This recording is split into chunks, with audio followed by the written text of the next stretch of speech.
विषय जितना महत्वपूर्ण होता है उससे कई गुना महत्वपूर्ण होना चाहिए विषय को समझना और समझाना। जय हिंद दोस्तों, सुलेश हिंदी क्लासेस पर एक बार आपका फिर से स्वागत है। मैं सुलेश सर आज आपके लिए बहुत ही महत्वपूर्ण विषय लेके आया हूँ। कक्षा 10 हिंदी काव्य का हिमालय से नामक पाठ। जो यह कविता जो है कवित्री महादेवी वर्मा जी द्वारा रचित है। आज हम लोग इसकी व्याख्या को बड़े ही शानदार तरीके से पढ़ेंगे। तो आइए हम लोग देरी न करते हुए इसकी व्याख्या को अच्छी तरह से पढ़ते हैं।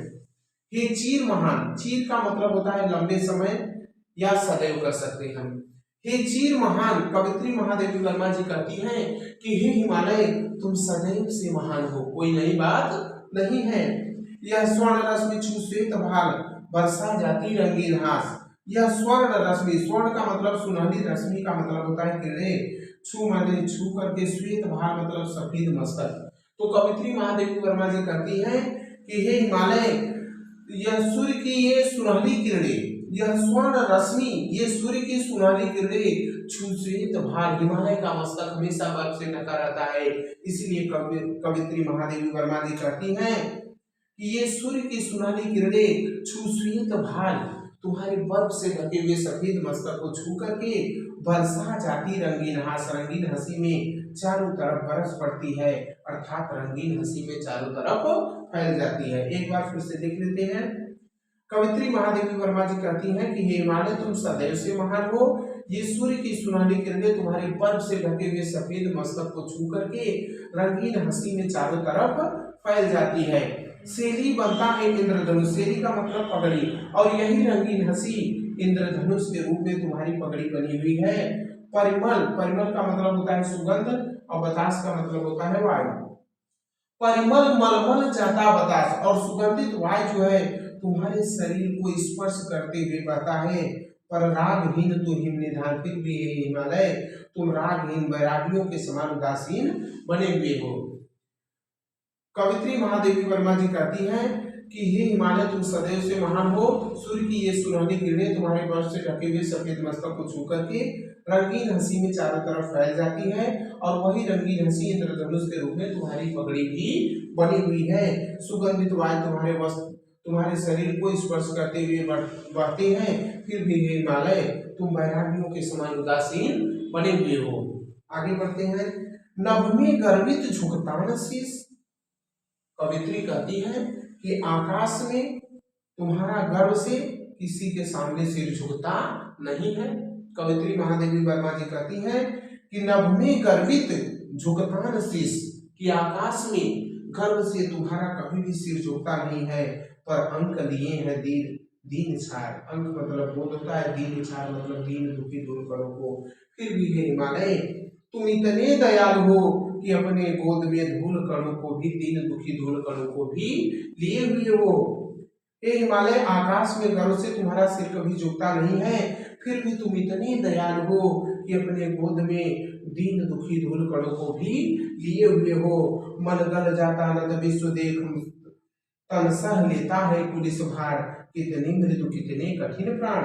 मन गल जाता नत, नत मतलब झुका हुआ, विश्व माने संपूर्ण विश्व को देख मतलब देख करके। हे हिमालय अपने सामने संपूर्ण विश्व को झुका हुआ देख करके तुम्हारा मन पिघल जाता है। तन सह लेता है पुलिस भार, जिससे तुम्हारा यह शरीर जो है, पुलिस का मतलब वज्र, वज्र से कठोर भार को भी सहन कर लेता है। कितनी मृदु कितने कठिन प्राण, हे हिमालय तुम अंदर से कितने कोमल हो, लेकिन तुम्हारे प्राण कितने कठोर हैं। कवित्री महादेवी वर्मा जी कहती हैं कि संपूर्ण विश्व को अपने सामने झुका हुआ देख करके तुम्हारा मन पिघल जाता है, तुम्हारा शरीर वज्र से कठोर भार को भी सहन कर लेता है। हे हिमालय तुम अंदर से कितने कोमल हो, लेकिन तुम्हारे प्राण कितने कठोर हैं। टूटी है तेरी कब समाधि, झंझा लौटे सतहारा, झंझा का मतलब होता है हवा के झोंके। टूटी है तेरी कब समाधि, हे हिमालय तुम इस तरह से समाधि लगा के बैठ गए हो कि हवा के सैकड़ों झोंके तुमसे टकरा करके, सत मतलब सैकड़ों बार, हार हार मतलब हार मानकर लौट आए, लेकिन तुम टस से मस नहीं हुए। हे हिमालय टूटी है तेरी कब समाधि, झंझा लौटे सतहारा, तुम इस तरह से समाधि लगा के बैठ गए हो कि हवा के सैकड़ों झोंके तुमसे टकराकर हार मानकर वापस चले आए, लेकिन हे हिमालय तुम अपनी जगह से टस मस नहीं हुए। वह चला दृगों से किंतु नीर, सुनकर जलते कण की पुकार, सुख से विरक्त दुख में समान। वह चला दृगों से, दृग मतलब नेत्र, किंतु नीर, हे हिमालय लेकिन जब तुम अपने, सुनकर जलते कण की पुकार, जब तुम अपने गोद लिए धूल कणों के जलने की पुकार को सुने, तब तुम्हारे आंखों से ओस के रूप में आंसू बहने लगते हैं, सुख से विरक्त दुख में समान। हे हिमालय तुम सुख से विरक्त हो, अर्थात अपने लिए कभी भी सुख की कामना नहीं करते हो, लेकिन सबके दुख में समान रूप से साथ देते हो। हे हिमालय जब तुम अपने गोद में लिए धूल कणों के जलने की पुकार को सुने, तब तुम्हारी आंखों से उसके रूप में आंसू बहने लगते हैं। हे हिमालय तुम सुख से विरक्त हो, अर्थात अपने लिए कभी भी सुख की कामना नहीं करते हो, दुख में समान, लेकिन सबके दुख में समान रूप से साथ देते हो। आगे पढ़ते हैं। मेरे जीवन की आज मूक, मूक का मतलब होता है मौन दशा, मेरे जीवन की आज मूक तेरी छाया से हो गया। कवित्री अपनी इच्छा प्रकट करते हुए कहती है कि मेरे जीवन की जो आज मौन दशा है तेरी विस्तृत छाया से मिल जाए। हे हिमालय मेरे जीवन की जो आज मौन दशा है वह तुम्हारे विस्तृत छाया से मिल जाए। तन तेरी साधकता छू ले, तन मेरा शरीर तुम्हारी साधना की सीमा को छू ले। कवित्री कहती है कि मेरा यह शरीर साधना की उस सीमा को छू ले जहां तक कि तुम्हारी साधना है। मन ने करुणा की था नाप, था मतलब गहराई, और मेरा मन भी तुम्हारी करुणा की गहराई को माप ले। उर्मे पावस दृग में बिहान, पावस का मतलब बरसात, बिहान का मतलब सवेरा। हे हिमालय हमारे हृदय में भी तुम्हारे ही जैसा बरसात हो और मेरे आंखों में तुम्हारे ही जैसा सवेरा हो।